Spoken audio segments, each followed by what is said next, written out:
La eyaculación retrógrada.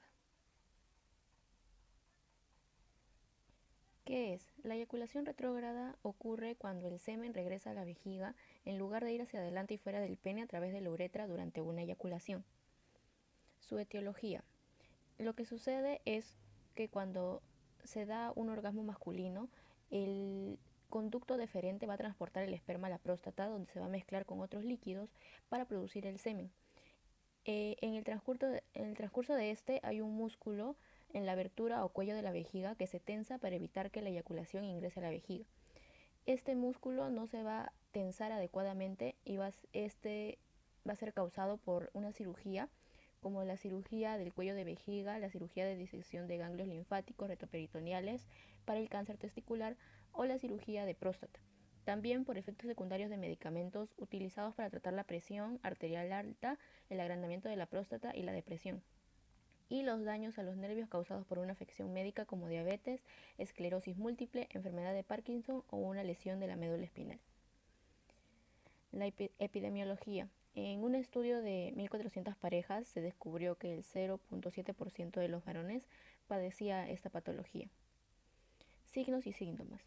La eyaculación retrógrada no afecta la capacidad de tener una erección u orgasmo.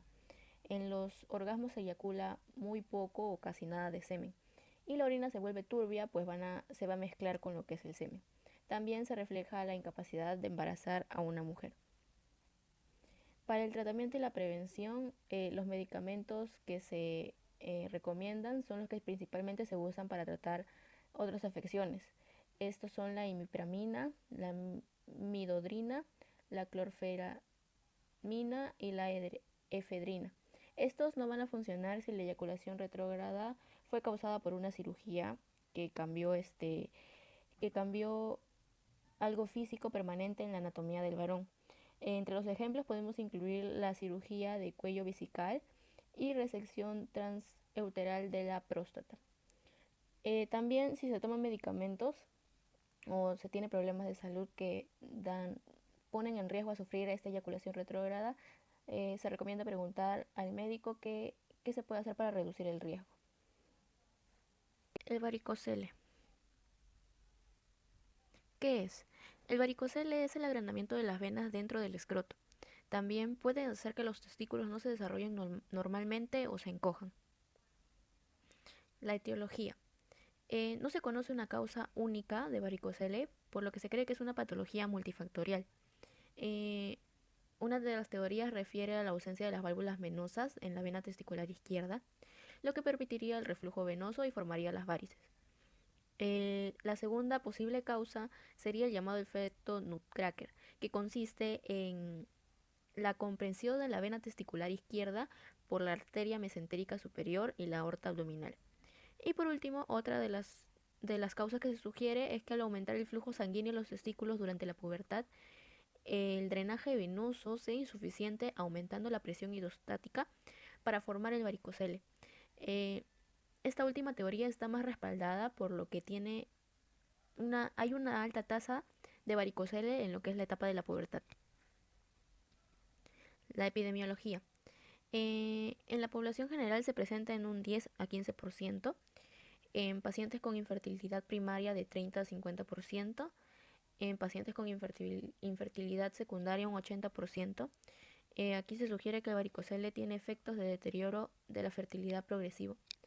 Hay una mayor prevalencia durante la adolescencia, como ya se mencionó, de un 21 al 54%, y en varones de la tercera edad se refleja un 42 a 75%.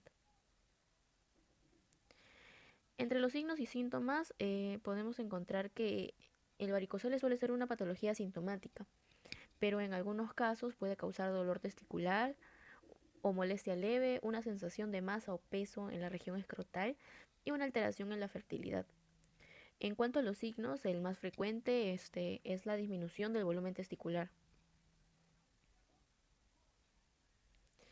Y por último, en lo que es el tratamiento y la prevención, en algunos casos el varicocele no requiere de un tratamiento, pues muchos hombres pueden padecerla, pero llegan a tener hijos sin realizar el tratamiento alguno. Sin embargo, llega a existir lo que es el dolor, la atrofia o esterilidad. Se recomienda la corrección de esta patología.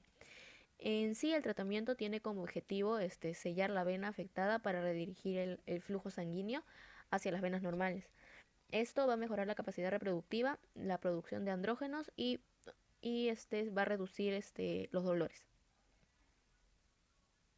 Los métodos de reparación abarca lo que es una cirugía abierta o una cirugía laparoscópica o una embolización percutánea. Buenos días, compañeras. En esta ocasión voy a hablar de la endometriosis cervical. Bueno, ¿qué es la endometriosis? En este caso es una enfermedad benigna generalmente desarrollada en la edad fértil por el estímulo de las hormonas. La endometriosis se puede presentar en diferentes tejidos. En este caso, bueno, el tejido que siempre se presenta es el útero. La palabra correcta era se puede presentar en diversas partes del útero, ya sea debajo del ovario, en el mismo útero, detrás del útero, perdón, sobre los tejidos que sostienen el útero y sobre los intestinos o vagina. Etiológicamente hablando, la incidencia elevada del síndrome de los folículos ováricos o luteinizantes no rotos. Ovocitos son los ovocitos atrapados. En pocas palabras, el aumento de la producción de prostaglandinas peritoneales pueden afectar la función espermática y ovocitaria, el endometrio no receptor debido a la disfunción de la fase lútea o anomalías. Por ejemplo, aquí podemos ver una imagen del mecanismo de acción de la endometriosis, donde vemos la entrada, ¿no?, del esperma por las trompas de falopio y se separa. Después vemos también que el sangrado menstrual vía retrógrada emigrado desde la cavidad uterina hacia las trompas y de ahí a la cavidad. Epidemiología. Del 6 al 10% de las mujeres sufren este padecimiento y del 25 al 50% son mujeres fértiles. La edad promedio al momento del diagnóstico es 27 años, pero la endometriosis también puede aparecer entre la adolescencia.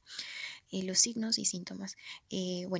Podemos ver el dolor durante la regla, que aumenta a lo largo de los años, el dolor pélvico crónico, dolores durante las relaciones sexuales, la diarrea o estreñimiento, dolor durante la defecación, el sangrado rectal durante la regla y la infertilidad. El tratamiento para la prevención pueden ser los medicamentos antiinflamatorios no esteroideos, medicamentos para suprimir la función ovárica, la resección quirúrgica conservadora, con o sin tratamiento farmacológico y la histerectomía. En este caso es cuando ya es grave y cuando los pacientes no quieren tener hijos, ¿no? Anticuerpos antiespermatozoides. ¿Qué es? Bueno, los anticuerpos son proteínas que todos lo tenemos en el cuerpo para defendernos, ¿no?, para aumentar nuestras defensas. Los espermatozoides poseen una capacidad antigénica muy importante y de no ser porque están protegidas en los testículos por una barrera llamada barrera hematotesticular, serían considerados como cuerpos extraños en el cuerpo humano, o bueno, en el cuerpo del hombre.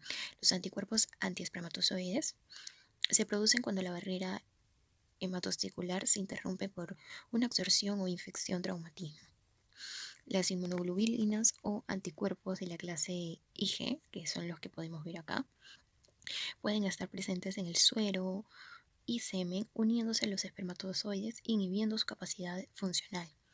La etiología,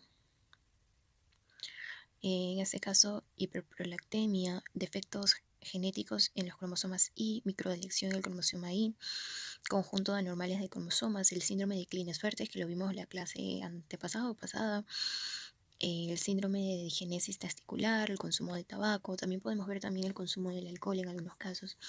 Epidemiología. De acuerdo con la Sociedad Americana de Medicina Reproductiva, la infertilidad afecta alrededor del 6,1% millones de personas en Estados Unidos. Este estudio es de Estados Unidos, no encontramos uno específico de Perú.